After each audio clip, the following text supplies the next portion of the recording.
Ok, bueno, muchísimas gracias por estar acá en esta transmisión de hoy lunes, que yo creo que comenzamos puntualmente, bueno, más que las otras veces, ¿verdad? La idea es comenzar a las 7 de la noche para durar una hora exacta, y aprovechar el tiempo, sobre todo, ¿verdad? Es súper importante aprovechar el tiempo. Vamos a continuar con la serie que hemos estado hablando sobre tiempos finales. Los lunes nosotros nos hemos reunido y hemos conversado sobre tiempos finales, hemos visto la tribulación, las 70 semanas de Daniel, hemos visto el arrebatamiento, entre otros. Hoy vamos a estar hablando del milenio, el reino del milenio, ¿verdad? Entonces, para comenzar, quisiera, bueno, poner esto en esta reunión en las manos de Dios, así que vamos a orar. Señor Jesús, Padre Celestial, te damos gracias, Señor, por este día, por la oportunidad de estudiar tu palabra, de poder leerla, Señor, de poder dedicarle un rato, Señor, a tu palabra, Señor, para que nos cambie, para que nos transforme, para que nos guíe a toda verdad, para que podamos entender sabiduría, tener inteligencia, Señor, y como dice Proverbios, dejar de ser simples. Padre amado, te pido que vengas en el poder y presencia de tu Santo Espíritu, que llegues a nuestras vidas, que tomes nuestros pensamientos, Señor, y nos ilumines, Padre amado, para comprender el significado glorioso, hermoso y maravilloso, santo de tu palabra, Señor, y poder aplicarlo para nuestras vidas, Señor. Ayúdanos, Señor, a entender tu palabra. En el nombre de Jesús, amén. Ok, bueno, gracias a ustedes también que pudieron venir. Vamos a comenzar con el capítulo 1 de Hechos, capítulo 1, en el versículo 6.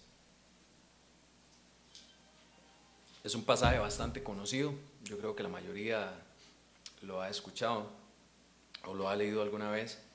Es cuando Jesús, después de que resucita, se reúne con los discípulos y está a punto de ser tomado, ¿verdad? Está a punto de ser tomado en las nubes y ascender para estar con el Padre.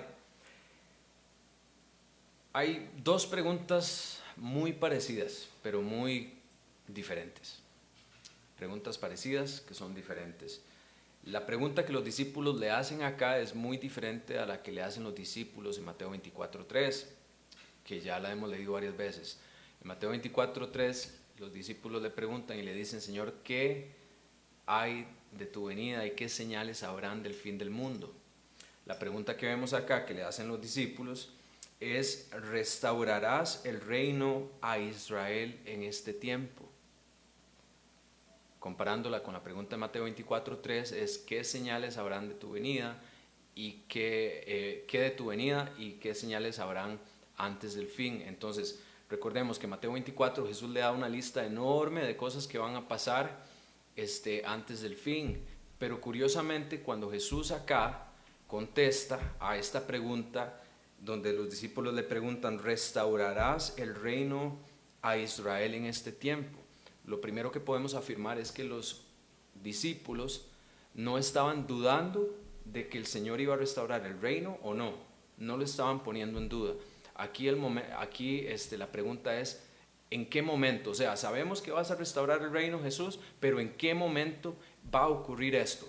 ¿Verdad? Entonces Jesús, en toda su soberanía y sabiduría, les dice: no os toca a vosotros saber los tiempos o las sazones que el Padre puso en su sola potestad, pero recibiréis poder cuando haya venido sobre vosotros el Espíritu Santo, y me seréis testigos en Jerusalén, en Judea, en Samaria y hasta lo último de la tierra.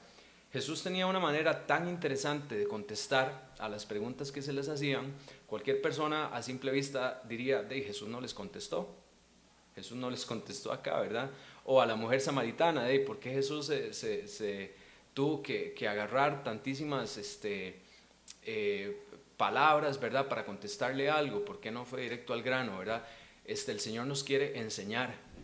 Ese asunto de que el Señor o que Jesús va manejando el carro por uno y uno nada más va en el asiento del copiloto es algo que se metió en la iglesia, ¿verdad? Y que está engañando a las personas en el sentido de que no, si Jesús está manejando mi vida, entonces yo no tengo por qué preocuparme, ¿verdad? Usted nada más confía, eso no es fe, eso no es fe. Recuerden que cuando Jesús iba en el bote, con ellos durmiendo, y llegó la tormenta y lo despertaron, Jesús lo primero que les dijo fue: hombres de poca fe, ¿verdad? Hombres de poca fe. O sea, Jesús quiere que nosotros tomemos las riendas con la instrucción que Él nos da.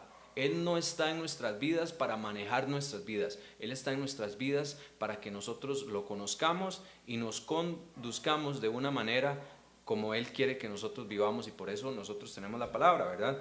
Ahora, ¿por qué Jesús les dice esto? No es para ustedes saber los tiempos y las sazones, pero Él pone un pero. Dice: pero recibiréis poder cuando haya venido sobre vosotros el Espíritu Santo. La respuesta es que para eso, para contestar esa pregunta, el Espíritu Santo se nos va a dar, ¿verdad? Y lo que tenemos que hacer es predicar el Evangelio. Muchísimas personas, eso es otra cosa, muchísimas personas dicen: tenemos poder, ¿verdad? Tenemos poder, entonces vamos a hacer milagros y vamos a hacer esto y lo otro, y vamos a sanar, curar enfermos, profetizar, hablar en lenguas, y hacen un alboroto. Pero luego Pablo nos aclara que es el dunamos, que es el dinamis, que es el poder del Espíritu Santo. Porque no me avergüenzo ¿de qué? Del Evangelio, porque es el poder de Dios. Y eso va acorde a lo que Pablo está diciendo acá.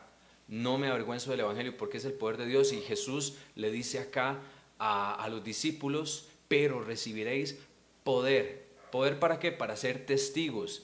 Y justamente, si usted ve el orden cronológico de hechos de los lugares a donde ellos van, ellos primero van a Samaria, luego, comienzan en Jerusalén, luego van a Judea, luego van a Samaria, y de Samaria se extiende hasta lo último de la tierra. Si usted ve, después de lo que esto pasó, el Espíritu Santo cayó sobre ellos en Pentecostés. ¿En dónde? En Jerusalén. Luego se van para Judea, luego para Samaria y hasta lo último de la tierra, ¿verdad? Entonces Jesús literalmente les dice qué es lo que va a pasar en el momento en que comiencen a predicar, o sea, en el momento en que el Espíritu Santo comienza a decirles.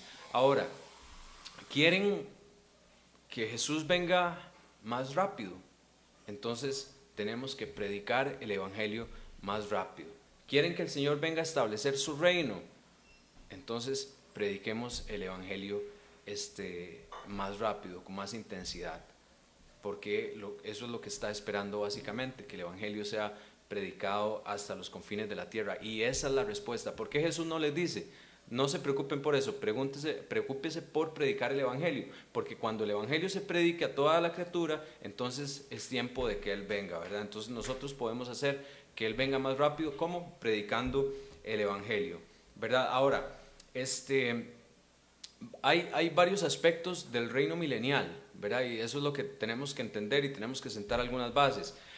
Número uno, si usted fuera a leer literatura judía, aparte del Tanakh o de la Torá, usted podría ver que los judíos esperaban que el Mesías de ellos cumpla ciertas profecías, no ciertas, cumpla todas las profecías que hablan del Mesías, todas las profecías.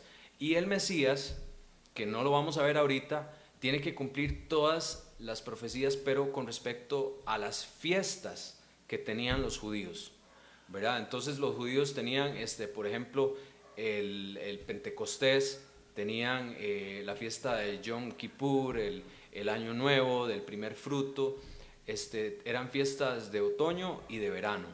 Jesús cumplió la primera vez las fiestas de verano, las fiestas de verano. Entonces, en su primera venida Jesús cumplió las fiestas de verano. En su segunda venida Jesús va a cumplir las fiestas de otoño. No vamos a entrar en eso, pero tenemos que entender que Jesús tiene que cumplir en su totalidad las profecías de todos los judíos. Ahora, esto lo entendemos en el sentido de que Jesús la primera vez vino como siervo a sufrir, o sea, como expiación, como propiciación de nuestros pecados. Él vino a pagar nuestros pecados, Y en su segunda venida, Él va a venir, ahora sí, a conquistar el mundo en el carácter del rey David, ¿verdad? Entonces, Jesús en su segunda venida va a venir como rey a conquistar, y en su primera venida, perdón, va a venir como siervo a sufrir. Pero es un Mesías y va a venir dos veces, ¿verdad? Entonces, hay muchos aspectos, digamos, hay ciertas imágenes en el Antiguo Testamento donde nos da una idea de cómo va a ser el reino de Jesús cuando venga por segunda vez. Entonces vamos a segunda de Samuel 5:5.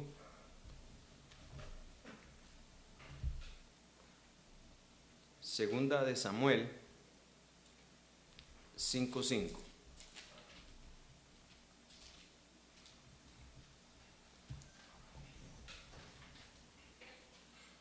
Ok, dice, era David de 30 años cuando comenzó a reinar. ¿Cuándo comenzó Jesús su ministerio? A los 30 años. Era de 30 años cuando comenzó a reinar David, y reinó 40 años. O sea, reinó una generación. En Hebrón reinó sobre Judá 7 años y 6 meses. Y en Jerusalén reinó 33 años sobre todo Israel y Judá. Ok, entonces, Hebrón en hebreo significa como lugar familiar, o sea, donde nosotros nos reunimos. Hebrón de Judá. Israel estaba dividido básicamente entre el reino de Judá y el reino de Israel. ¿Verdad? El reino de Israel eran dos naciones, Efraín. Jesús, las personas dicen, ¿por qué Jesús no es rey? Hay una confusión también en la iglesia, ¿verdad? Jesús es rey, pero todavía no. Ok, Jesús, y aquí lo entendemos, David reinó en Hebrón, o sea, David ya había sido declarado rey, inclusive ya había sido ungido por Samuel, pero todavía no estaba reinando sobre toda Israel. Tenemos que entender eso, ok.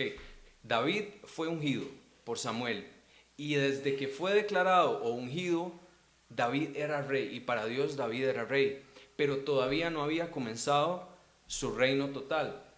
Los primeros 7 años y 6 meses, David reinó en Hebrón, lugar de reunión donde hay comunión, ¿verdad? Jesús es rey, pero todavía no está reinando en Israel.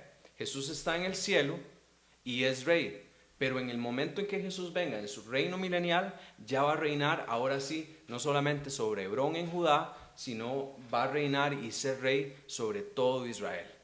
¿Ok? Entonces tenemos que entender eso. Jesús sí es rey, pero todavía no ha venido en su segunda venida como rey conquistador. Ahora, obviamente, lo que hace que el reino milenial se inaugure es cuando Jesús venga ya con su ira. Habíamos hablado de la ira de Dios.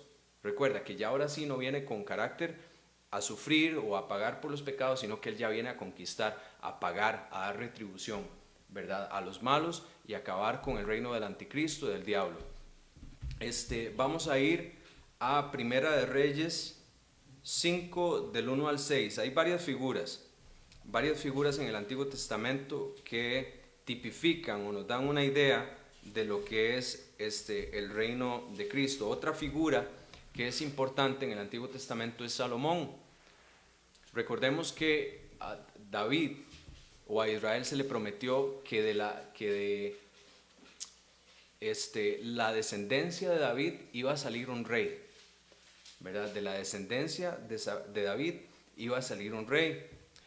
Y Salomón también ejemplifica en algunas cosas o tipifica algunos aspectos de cómo el Mesías va a venir, o el carácter que va a tener el Mesías, ¿verdad? Entonces en Primera de Reyes 5 del 1 al 6 dice: Hiram, rey de Tiro, envió también sus siervos a Salomón. Ahora, Hiram, rey de Tiro, era un reino gentil. Era un reino gentil. Recordemos que el templo no solamente era para los judíos, era para los judíos y para todo aquel que quisiera venir a adorar. Para los judíos y para todo aquel que quisiera venir a adorar. Entonces, Hiram, el rey de Tiro, envió también sus siervos a Salomón, luego que oyó que lo habían ungido por rey en lugar de su padre, porque Hiram siempre había amado a David. Entonces Salomón envió a decir a Hiram: tú sabes que mi padre David no pudo edificar casa al nombre de Jehová su Dios por las guerras que le rodearon, hasta que Jehová puso sus enemigos bajo la planta de sus pies. Esto también es una profecía de la mujer de Eva.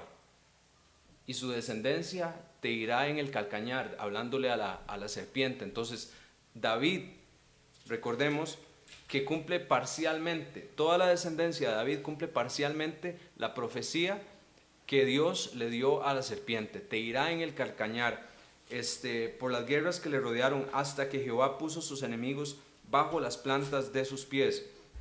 Ahora Jehová mi Dios me ha dado paz por todas partes, pues ni hay adversarios ni mal que temer.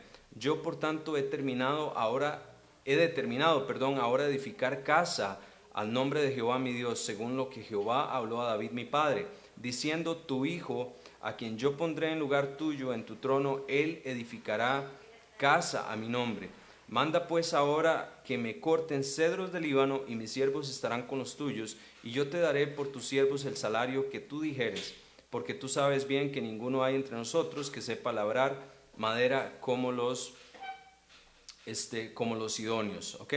Entonces, tenemos acá que Salomón, la persona que iba a construir el templo del Señor, recibió ayuda de un rey gentil. Y eso no es de extrañarse. ¿Por qué? Porque los gentiles iban a ser parte de la construcción del reino milenial del Señor. ¿Ok? Lo que vemos en el Antiguo Testamento es una sombra de lo que va a venir.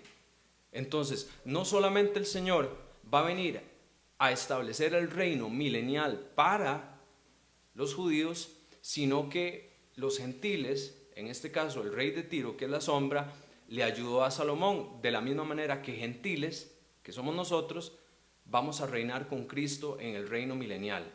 ¿Ok? Ahora, Salomón ayuda al rey de Tiro. Salomón ayuda al rey de Tiro. Los gentiles somos parte y le vamos a ayudar a Cristo a reinar, ¿verdad? David,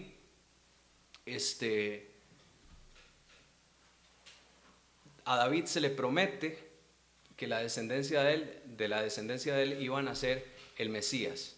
Ok, ahora, en pensamiento hebreo, el decir Jesús, hijo de José, no solamente significa que biológicamente, obvio, Jesús es hijo de José. O por ejemplo, mi papá se llama Luis Guillermo, entonces no solamente decir David, hijo de Luis Guillermo, significa que soy hijo biológico de él. En el pensamiento judío o hebreo, decir hijo de significa que viene en el carácter de esa persona. ¿Ok?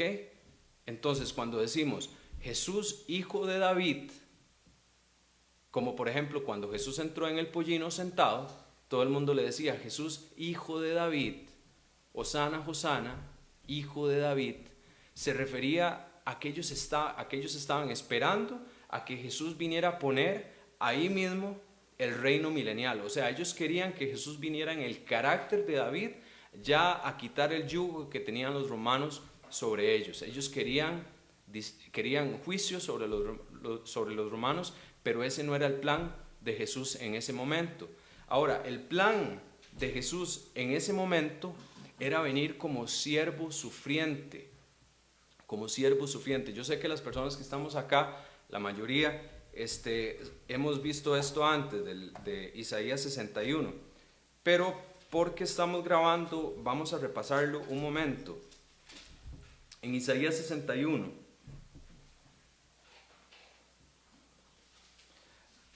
Jesús, cuando está en la sinagoga, antes de comenzar su ministerio, él va a la sinagoga en Lucas y él abre el rollo que le dieron y abren Isaías, ¿verdad? Ahora Isaías no tiene división de capítulos ni pasajes, son puestos para nosotros para entender de una manera mejor, pero obviamente Jesús se sabía dónde leer, dónde abrir, ¿verdad? Y dónde detenerse. Y él abre sin pensar las cosas al azar. Él abre Isaías y lee la siguiente parte, dice: el Espíritu de Jehová, el Señor, está sobre mí, porque me ha enviado a predicar buenas nuevas a los abatidos, a vender a los quebrantados de corazón, a publicar la libertad a los cautivos y a los presos apertura de cárcel, a proclamar el año de la buena voluntad de Jehová. Entonces, en Lucas, Jesús abre el Isaías y lee desde el 61 capítulo 1 para nosotros hasta la mitad del versículo 62. Y el Señor cierra el rollo. Él en ese momento estaba diciendo y estaba afirmándoles a ellos: ok, yo, el que fue ungido por Jehová, he venido a hacer precisamente esto que hoy estoy leyendo. Ok, la primera vez que vino Jesús, ok, viene en el carácter de José a servir. La primera vez que vino Jesús viene en el carácter de José a servir, ok, como propiciación, como expiación, como pago de los pecados. Entonces, obviamente, como David, el Señor Jesús fue ungido con el Espíritu Santo. David fue ungido por Samuel, Jesús fue ungido por Dios, por el mismo Padre, ¿verdad? Ahora dice Jesús: me ha enviado a predicar buenas nuevas a los abatidos. Podemos leer la vida de Jesús acá en la tierra y vimos que Él le predicó buenas nuevas a los abatidos. A vendar a los quebrantados de corazón. Jesús vino a vendar a los quebrantados de corazón.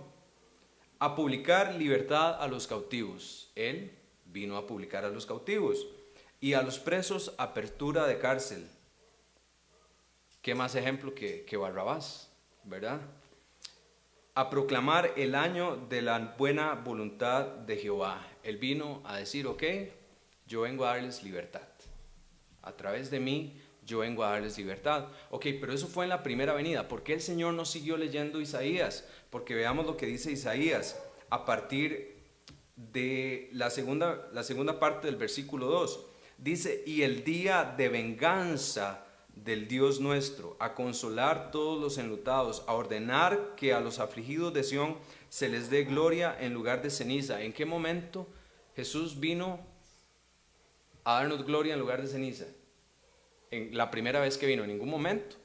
Más bien yo veo que fueron un mártir todos los discípulos, y en adelante la iglesia prenicea también fue perseguida, fue muerta.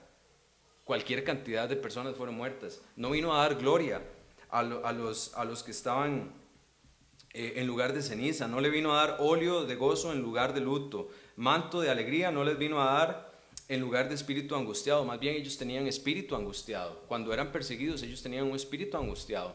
Ellos igual confiaban en la promesa, pero seguían teniendo un espíritu angustiado. Esto precisamente entonces es porque tenemos un Mesías, que es Jesús, obviamente, pero el Mesías viene dos veces, ¿ok?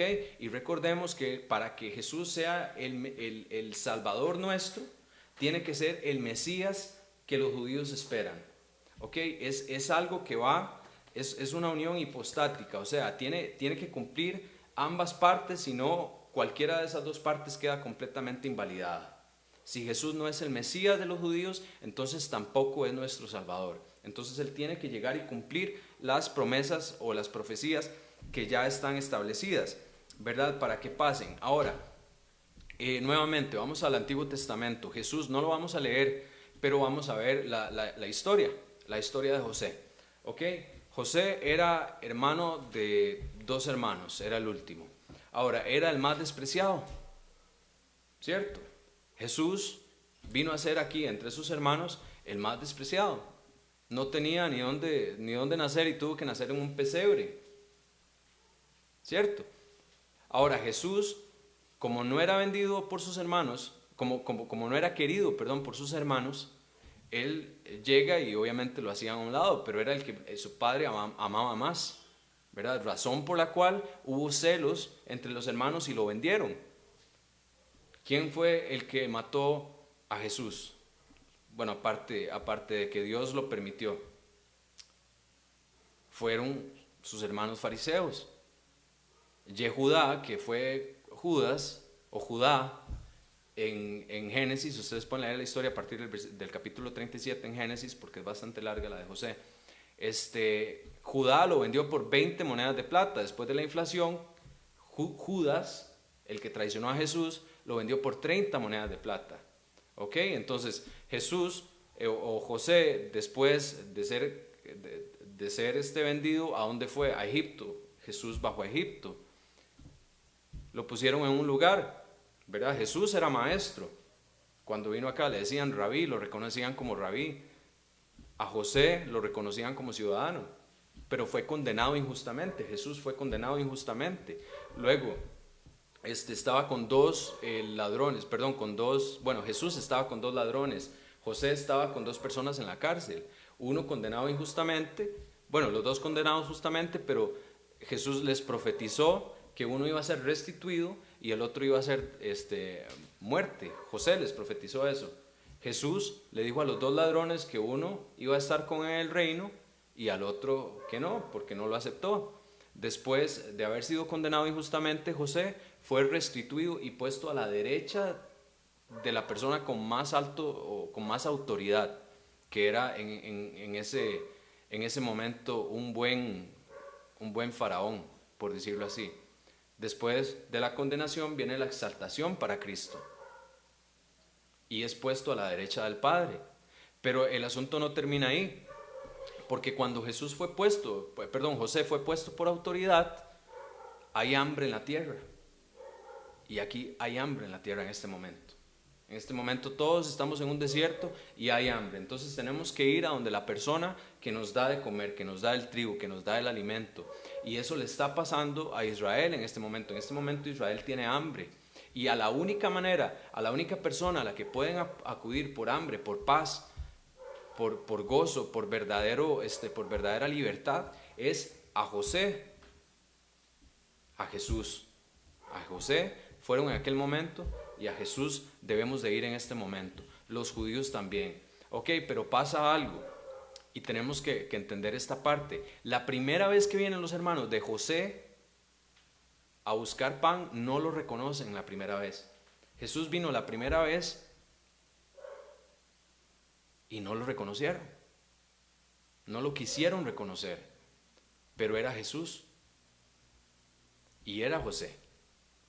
Entonces Jesús dice, vayan y me mandan a llamar a mi padre y que traiga a Benjamín primero y luego a mi padre.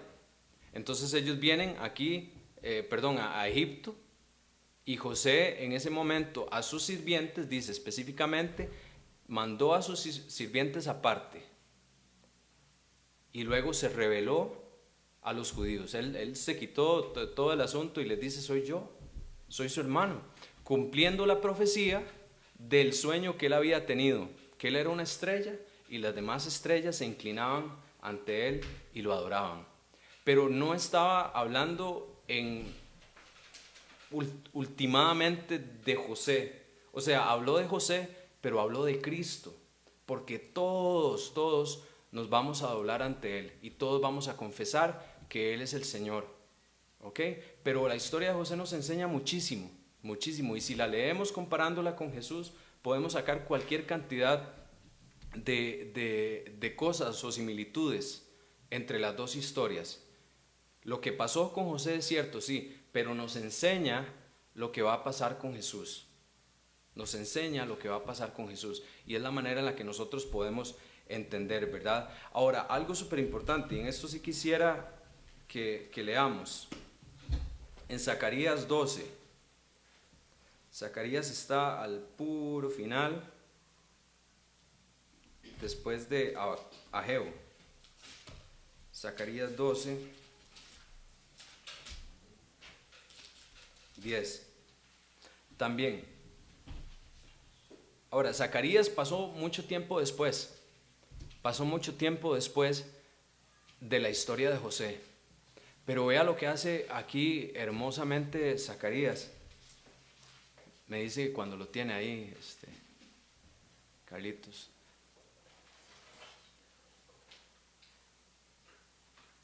También Fabián me dijo que si no lo saludaba se enojaba conmigo, entonces un saludo a Fabián. Nos hace mucha falta aquí hoy, Fabi. Aunque yo creo que comenzamos a tiempo porque Fabi no vino. Porque cómo molesta, Fabi. Ok, Zacarías 12:10 dice, ok, Zacarías fue escrito tiempo después de la historia de José, obviamente.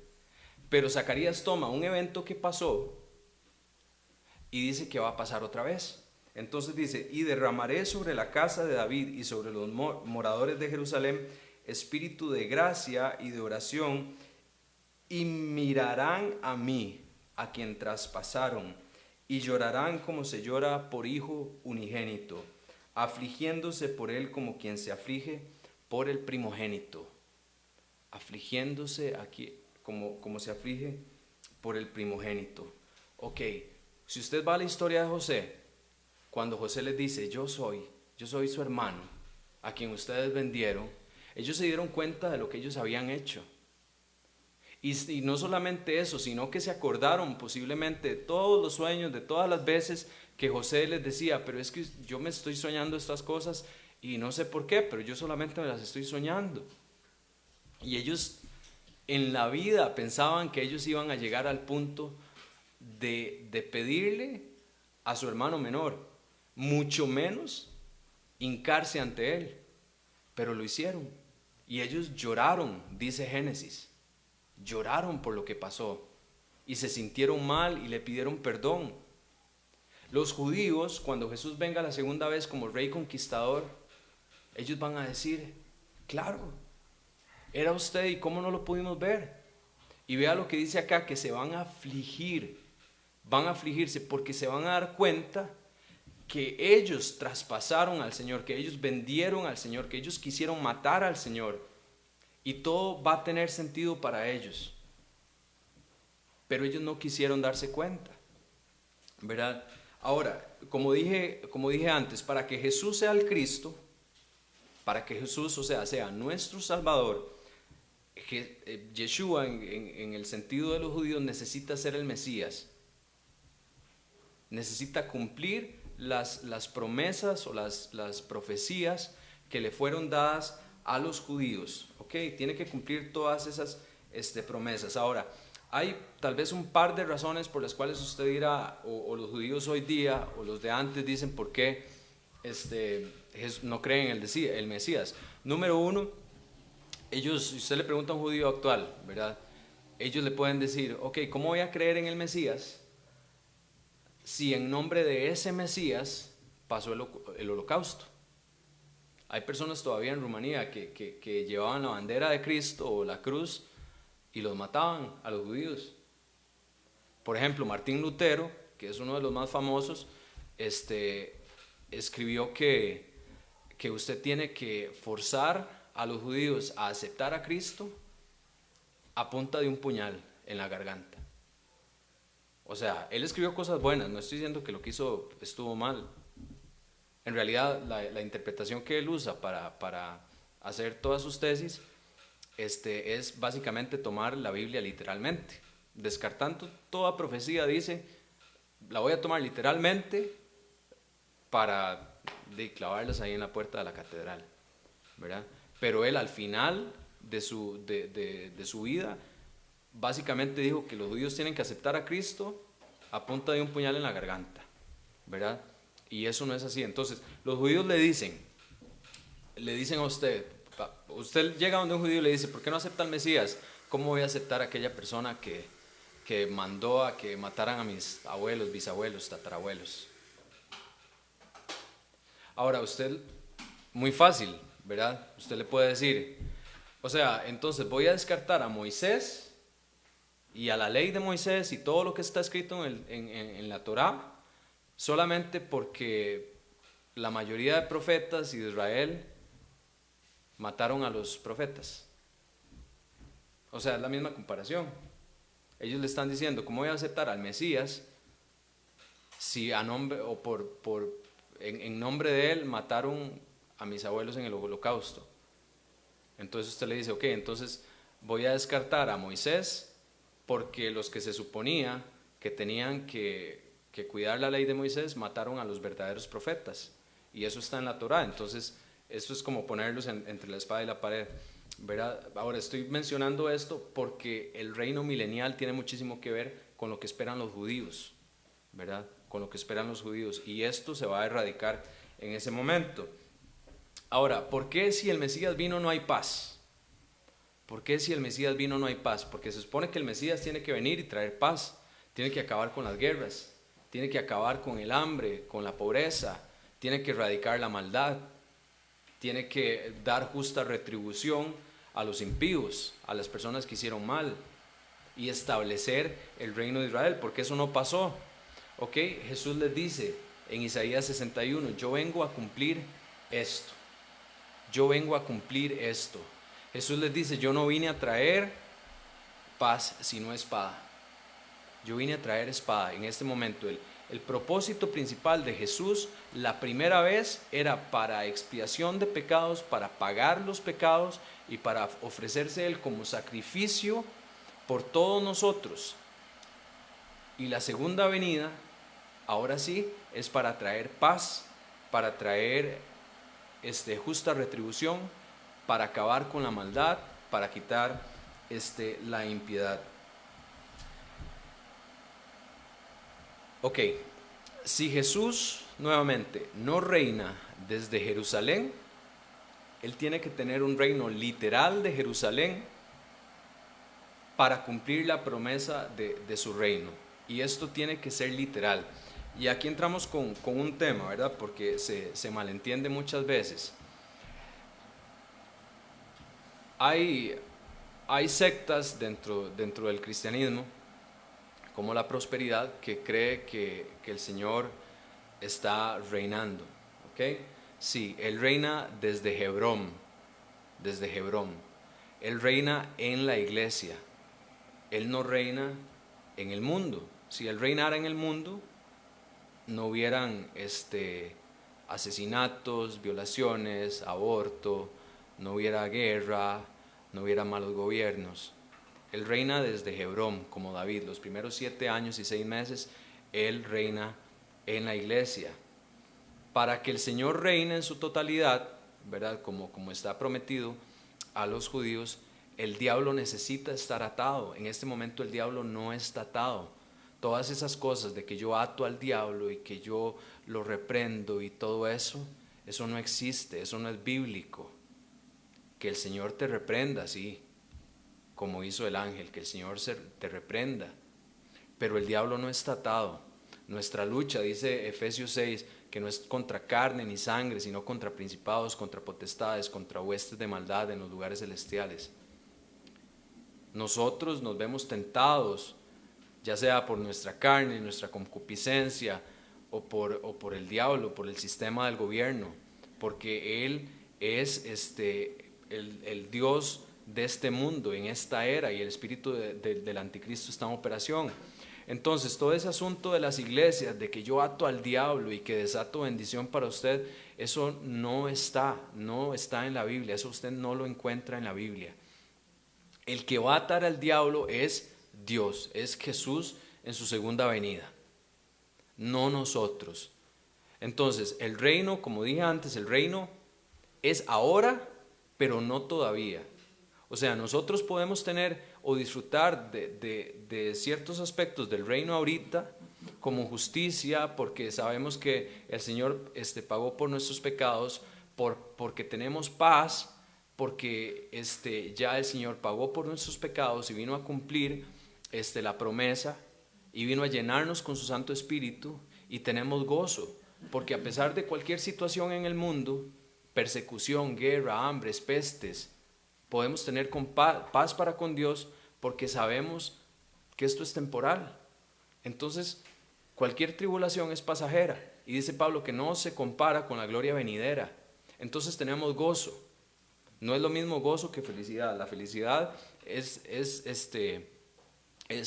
subjetiva. Ya se me había olvidado la palabra. Subjetiva. O sea, si yo me compré casa, entonces estoy feliz, pero en la primera mensualidad ya estoy triste. Me compré carro, pasa lo mismo. O lo que sea, usted se lo puede aplicar a cualquier cosa, pero el gozo es algo diferente, es algo que permanece, ¿verdad? Entonces, por eso Romanos dice, el reino de Dios es en justicia, paz y gozo en el Espíritu Santo. Es el reino de Dios que tenemos ahora, pero va a haber un reino literal, que el Señor va a venir y va a reinar, ¿verdad? Entonces no es como se lo pintan ahora, es que tenemos que expandir el reino, ¿verdad? Hay una iglesia que se llama Betel, y no solamente Betel, sino los de la nueva, eh, la nueva reforma apostólica. Ellos creen como en 8 mandatos de montaña, son como 7 pilares y les dicen montaña. Entonces ellos supuestamente creen que usted tiene que conquistar 7 o 8 montañas, perdón, donde una de ellas es como el gobierno, donde otra de ellas es el área del cine, donde otra, o cine y las artes, donde otra es como el área social.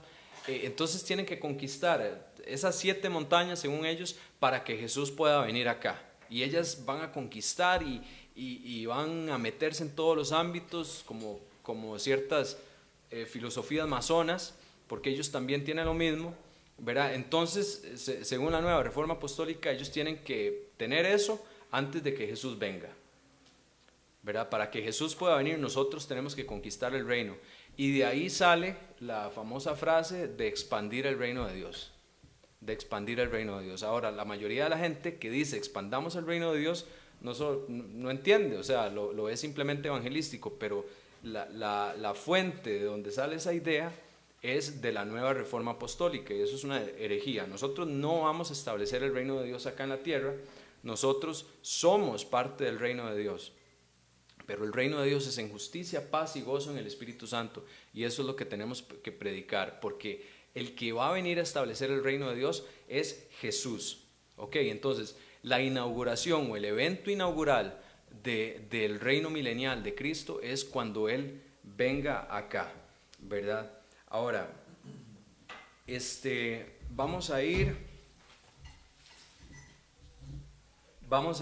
a Apocalipsis.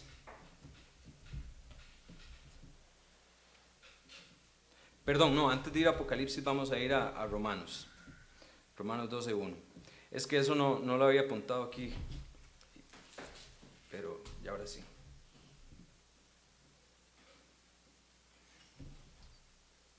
Ahora vamos a ver algunas características del el reino milenial, o qué cosas vamos a ver ahí, o qué cosas van a pasar, ¿verdad?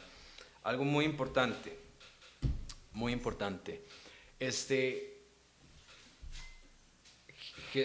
Dios en el Antiguo Testamento era el rey de Israel. ¿Ok? Dios en el Antiguo Testamento era el rey de Israel, pero los judíos querían un rey como las otras naciones. Entonces Dios le dice a Samuel, ok, dígales que no porque yo soy su rey. Pero Samuel va donde las personas y les dice, no, y dice Dios que Él es su rey. Y ellos dicen, no, es que queremos tener un rey como los demás. Entonces el Señor Dios les dice, ok, de ahí está bien, téngalos, yo les voy a dar un rey, se va a llamar Saúl, ¿verdad? ¿Quieren rey? Ahí está su rey, ¿verdad? Pero van a aprender. Ellos tenían rituales, tenían sacrificios, tenían tradiciones que tenían que cumplir, y cada una de esas cosas nos enseñan a nosotros también cómo va a ser el reino milenial. Uno de los aspectos más importantes de eso son los sacrificios, ¿verdad? Los sacrificios. Ahora, hay diferentes tipos de sacrificios. Si usted se va a Levítico, usted puede leer sobre los sacrificios que habían. Habían sacrificios para expiación de pecado. Entonces usted tenía que llevar ciertos animales específicos, como el buey, como la oveja, para pagar por sus pecados. Pero habían sacrificios de ofrendas o de acción de gracias, ¿verdad? Ahora, la ofrenda era de agradecimiento, era voluntaria. Qué sé yo, si usted vendió una buena tierra, si usted tuvo éxito este año y prosperó, entonces usted agarraba un cabrito, un palomito, o harina, lo que sea, y usted iba y lo presentaba. En el reino milenial del Señor van a haber sacrificios, van a haber sacrificios. Ahora, no van a haber sacrificios en el sentido de que van a llevarlos para perdonar los pecados, sino que van a haber sacrificios para que sepan lo que Jesús hizo. ¿Ok? Entonces hay un punto acá que es Jesús en el centro. Antes de Jesús, los sacrificios se hacían para que sean sombra de lo que Jesús iba a hacer. Después de Jesús, en el reino milenial, van a haber sacrificios para que la gente entienda qué fue lo que Jesús hizo. ¿Ok? Son dos aspectos diferentes. Antes del sacrificio perfecto, que era Cristo, se hacían sacrificios, obviamente, para perdonar pecados y temporalmente, porque el sacrificio no era perfecto, pero eran sombra de lo que iba a venir. Y en el milenio se hacen sacrificios para que se entienda qué fue lo que Jesús hizo. ¿Ok? Que entienda qué fue lo que Jesús hizo. Ahora, nosotros actualmente hacemos sacrificios. No agarramos una ovejita, no matamos un palomino o nada de eso, ¿verdad? No derramamos sangre, porque ya el sacrificio perfecto está hecho. Pero, al igual que Levítico, hay sacrificios de acción de gracias. Hay sacrificios de paz. Entonces, Pablo nos dice que presentemos nuestros cuerpos como sacrificio vivo, ¿cierto? Entonces nosotros seguimos haciendo sacrificios, no porque tengamos que pagar algo como si le debiéramos algo al Señor, sino porque estamos agradecidos con Él. Entonces yo digo, Señor, mi cuerpo es un sacrificio para ti y yo lo pongo delante de ti, no para que me veas con ojos diciendo que carga este chaval, o ahora sí él es justo, o lo que sea, ¿verdad? O para que me dé más recompensa en el cielo, o lo que sea. Nada de eso, porque eso lo hizo Cristo y el Señor nos mira a través de Cristo. Sino porque yo digo, Señor, estoy tan agradecido contigo, estoy tan contento porque ahora soy salvo, porque antes estaba muerto y ahora tengo vida, porque antes practicaba cosas que estaban mal y me dañaban y me alejaban de ti, ¿verdad? Y ahora ya tengo paz contigo. Habían ofrendas de paz antes, ahora ya tengo ofrendas de paz con Dios. Entonces yo someto mi cuerpo, el cuerpo que antes usaba para pecar, ahora lo ofrezco al Señor. Y llego y digo, Señor, dispongo y obligo a mi cuerpo, porque yo tengo que obligar a mi cuerpo. Y digo, voy, aunque esté cansado, aunque el día estuvo agotador, voy a disponerme a estudiar tu palabra. Y entonces ofrezco mi cuerpo como sacrificio. Señor, voy a orar en la mañana. Si entro a las 7, es como ir al gimnasio. Hay gente que se levanta y va al gimnasio tempranísimo, y aún siendo cristiana. Yo antes iba al gimnasio, por cierto, ¿verdad? Y me levantaba temprano. Y yo iba al gimnasio y después me di cuenta que me gusta dormir mucho, entonces comencé a ir después del trabajo. Sí. Y comer después del gimnasio. Pancito y natilla. Ok. Si eso es bueno para mi cuerpo y tengo que obligarlo, entonces ¿por qué no obligarlo a someterse a la palabra de Dios? Porque Pablo nos dice, el ejercicio para poco aprovecha. Para poco aprovecha. Entonces yo someto mi cuerpo y lo ofrezco como sacrificio vivo a Dios. Y por otro lado dice que es mi culto racional. O sea, racional, todos los días. No solamente todos los días, sino que de la misma manera en la que yo me alimento, desayuno, hora del café, merienda, almuerzo, cafecito después del almuerzo, después a las 3 otra vez otro café, después la cena y el postre en la noche, ¿verdad? Así debería de ser, así debería de ser. El culto racional. Pero hay una diferencia, ¿ok? Porque lo que fue en el Antiguo Testamento es sombra de lo que debería ser en nuestra vida actual. O sea, nosotros no llegamos y matamos una oveja, pero yo ofrezco mi cuerpo como sacrificio al Señor todos los días, a cada momento. Estoy agradecido, tengo paz con Dios. Estoy agradecido, tengo paz. Y no solamente cuando algo bueno me pasa, sino cuando algo malo me pasa. Estoy agradecido y tengo paz. Porque ahí es cuando el Señor nos prueba. El Señor dice, estas cosas les pasaron a ellos para probarlos. En Deuteronomio 18, Él dice, envió falsos profetas, falsos maestros para probarlos.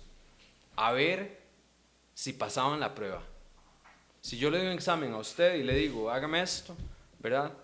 Es para probarlo. O sea, no hay otra explicación. Es para ver si su conocimiento, al aplicarse, pasa satisfactoriamente la prueba. Entonces, Dios permite que estas cosas pasen para probarnos. Y no solamente para probarnos a nosotros, sino para probar a Satanás como a Job. El Señor les dijo, ¿has visto a mi siervo Job, justo, prudente, apartado del mal? Y Job, cuando pasó todas esas cosas, dijo, sea el nombre de Jehová bendito. Sea el nombre de Jehová bendito. No importa lo que pasó, el nombre de Jehová es bendito. Ok, ahora, en el milenio, ya vimos que van a haber sacrificios, pero en el milenio van a haber personas que nacen y nacen sin pecado. O sea, ya la naturaleza pecaminosa no va a estar como nosotros la conocemos en este momento. Les van a nacer hijos sin naturaleza pecaminosa. Entonces los sacrificios también son para que ellos vean no sé si hay una palabra así, la horripilancia, me corrigen, lo horrible que es el pecado. O sea, ellos van a ver lo horrible que es el pecado a través de los sacrificios. Ok, entonces la manera en la que se razona es la siguiente. Si pecar era tan terrible, imagínense que había o que tenía que haber derramamiento de sangre para que se perdonara el pecado. Ok, en ese momento van a haber ciertas cosas fuera, o sea, que no van a haber tales cuales las hay hoy. Ok, número 1, Satanás va a estar atado. Entonces, no van a tener esa influencia. No, ustedes sí están todas. Me lo estoy imaginando. Todo lo que está diciendo, ¿sabes? Ok, no van a tener la influencia del mundo, o sea, como Satanás. Hay muchísimas cosas que nos dan una idea de cómo va a ser el milenio. O sea, el Señor Jesús dejó cosas terrenales para nosotros entender cosas espirituales. Por ejemplo, un bebé recién nacido. Usted ve, digamos, a la gente en la playa, sobre todo extranjeros. Aquí en Costa Rica casi no hacen eso, porque no sé si es que son muy morbosos o qué, pero por ejemplo, en la playa, usted va a lugares como Santa Teresa o Montezuma, o esos lugares, llegan extranjeros, pero hacen algo muy curioso, y es que el chiquito o la chiquita está sin ropa, ¿verdad? No sé si a ustedes les ha pasado. A mí me ha pasado que yo voy a la playa y el niño, 3, 4 años, está sin ropa, y el niño no tiene absolutamente ningún morbo. O sea, tal vez las personas o papás dirán, mira qué bárbaro ese papá, ¿cómo hace eso, verdad? A mi hija yo no dejaría que anduviera así, nunca la anduve así, ¿verdad? pero el niño en sí no tiene ningún morbo. O sea, la inocencia del niño está intacta. En el milenio, la inocencia de las personas va a estar intacta, tanto la de nosotros, porque vamos a reinar con Cristo, como la del niño. Cuando usted va a pasear, no sé, a Monteverde, o si ha salido del país, usted ve una escenografía lindísima, usted siente una tranquilidad, una paz, usted dice, ¿qué es esto? Rico aire puro, esto y lo otro, ¿verdad? La paz que nosotros vamos a tener cuando estemos en el milenio, y las personas que van a estar dentro del milenio van a tener una paz todavía aún más. O sea, ese sentido de pureza, de satisfacción, de que no tengo estrés, de que no tengo preocupaciones, que no tengo que pagar renta, que no tengo que preocuparme por préstamos, que no tengo que preocuparme por problemas con la familia, con el vecino, con gente del trabajo, usted no la va a tener. Así como cuando usted está en la playa viendo un atardecer en una hamaca, multiplíquelo todavía más. O sea, qué tan lindo, qué tan hermoso va a ser eso para nosotros. A mí, o sea, yo voy a la playa, a mí me encanta ir a la playa, yo disfruto un montón. Y me gusta sentarme debajo de una palmera en una sombrita y me imagino nada más el milenio cuando yo esté con Cristo, cuando yo lo vea a Él. Y eso es lo que yo quiero. Y ahí es donde yo quiero ir, ¿verdad? Luego Jesús con los discípulos, ¿a dónde él iba a predicar? ¿Dónde se sentaba él a predicar? A la orilla del mar, en Galilea, a los 5,000 donde los alimentó en las montañas. Y ellos se sentaban tranquilos y estaban en paz. Y el Señor, ¿qué? Los saciaba, les daba de comer. La palabra de Dios dice, cosas que oído no oyó ni ojo vio, son las que tiene preparados para los que le siguen. El Señor nos va a sentar a nosotros y nos va a enseñar. O sea, vamos a aprender cosas que nunca en la vida hemos oído. Vamos a ver, porque vamos a entender cosas que nunca en la vida podíamos haber entendido de la propia boca del Señor Jesús. Ojalá yo no tenga la inteligencia o la terquedad que tengo ahora, porque le va a costar bastante al Señor o a mí entender. Pero yo creo que también nuestro entendimiento va a estar abierto en su total capacidad para poder comprender las cosas de Dios, ¿verdad? Ahora sí, Apocalipsis 20, porque ya se nos pasó la horita. Ya para cerrar.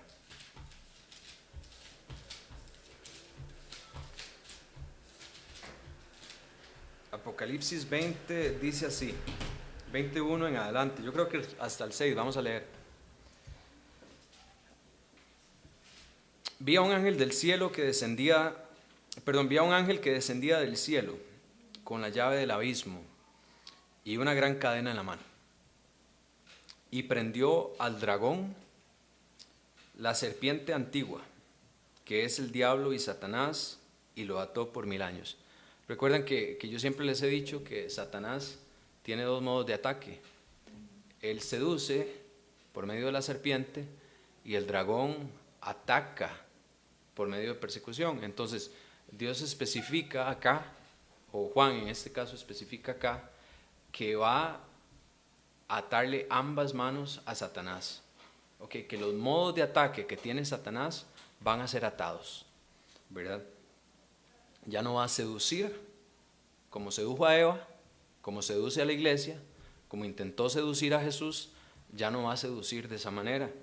Y tampoco va a atacar como persiguió a los profetas, como persiguió a la iglesia primitiva y como lo sigue haciendo todavía. Dice que es el diablo y Satanás, en el versículo 2, y lo ató por 1000 años. Estos 1000 años son 1000 años literales. Y lo arrojó al abismo y lo encerró. Y puso su sello sobre él. Juan está viendo algo futuro. El diablo no está atado en este momento. No está atado. De hecho, del todo no está atado. Ni tampoco usted lo puede atar, ni tampoco Dios lo va a atar en este momento. Él va a ser atado, pero todavía no. Dice, y lo arrojó al abismo y lo encerró y puso su sello sobre él para que no engañase más a las naciones, como Caín, hasta que fuesen cumplidos 1000 años, y después de esto debe ser desatado por un poco de tiempo. Y vi tronos, y se sentaron sobre ellos los que recibieron la facultad de juzgar. Y vi las almas de los decapitados por causa del testimonio de Jesús y por la palabra de Dios, los que no habían adorado a la bestia ni a su imagen, y los que no recibieron la marca en sus frentes ni en sus manos, y vivieron y reinaron con Cristo 1000 años.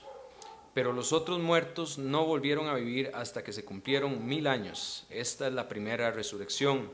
Bienaventurado y santo el que tiene parte en la primera resurrección. La segunda muerte no tiene potestad sobre estos, sino que serán sacerdotes de Dios y de Cristo, y reinarán con él 1000 años. Ok. El Señor a cada uno de nosotros nos va a dar una corona, nos va a dar recompensas. El Señor a cada uno de nosotros nos va a permitir reinar con Él, ¿ok? Entonces van a ver varios tipos de personas. Habla de la primera resurrección, habla de la segunda muerte, ¿ok? La segunda muerte es no solamente aquellas personas que murieron físicamente, sino que ya espiritualmente están muertas. O sea, son las personas que van a ser lanzadas junto con el diablo al lago de fuego. Nosotros no vamos a tener parte en la segunda muerte, porque si usted ya nació de nuevo, va a vivir y no va a experimentar esa segunda muerte. Pero si usted nació una vez, solamente una vez y no nació de nuevo, entonces experimenta dos muertes: la muerte física y la muerte espiritual, o la separación eterna de Cristo, ¿verdad? Ahora, cuando el Señor venga en su segunda venida como Rey conquistador y nos lleve con Él, entonces nosotros vamos a reinar con Él. El segundo grupo de personas son las personas que son de Israel y que van a quedar acá, Y esas personas van a pasar la tribulación y van a poder, o en sus propios medios, van a luchar contra el anticristo y no se van a poner el sello. Y algunas otras personas que queden, que no se pongan el sello y no adoren a la bestia, esas personas se va a reinar sobre ellas. Y el Señor ya viene y va a establecer su reino. Ahora, las personas que nazcan en el reino, durante el reino, y ya para terminar, va a ser, o el escenario en resumidas, va a ser el milenio tal cual como si Adán y Eva no hubieran pecado.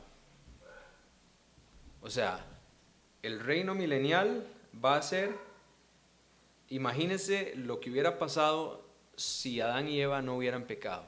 Si hubieran multiplicado, se van a multiplicar y van a nacer hijos sin naturaleza pecaminosa. Y igual, esos hijos, como hablamos antes, van a ver los sacrificios y van a ver la paga del pecado, ¿verdad? Luego el diablo va a ser soltado por un periodo pequeño de tiempo y va a intentar engañar a esas personas. Y va a luchar en un intento desesperado.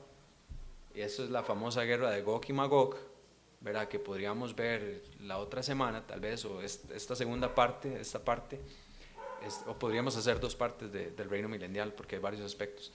Pero eso sería el milenio. Entonces, básicamente, ¿qué hubiera pasado si Adán y Eva no hubieran pecado? Por ahí entra Isaías 65, ¿verdad? Que dice: el lobo y el cordero pasarán juntos.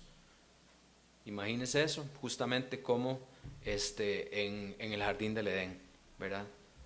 Mi hija dice que quiere que llegue el milenio para jugar con los animalitos salvajes. Y yo creo que Santi también había dicho algo así, ¿verdad? Con el león. Pero bueno, Vistámonos, vistámonos con las ropas que el Señor nos dio. Lavémonos con el agua del Espíritu Santo y purifiquémonos. Sigamos en un continuo ofrecimiento de sacrificio agradable al Señor de nuestro culto racional. Sometamos a nuestro cuerpo también como sacrificio. Estudiemos su palabra, no nos apartemos de ella, porque honestamente no sé cuánto tiempo vamos a estar sin ser perseguidos. Aprovechemos el tiempo porque los días son malos. Les agradezco muchísimo y nos vemos el sábado, si Dios así lo permite, a las 7 de la noche. Muchas gracias.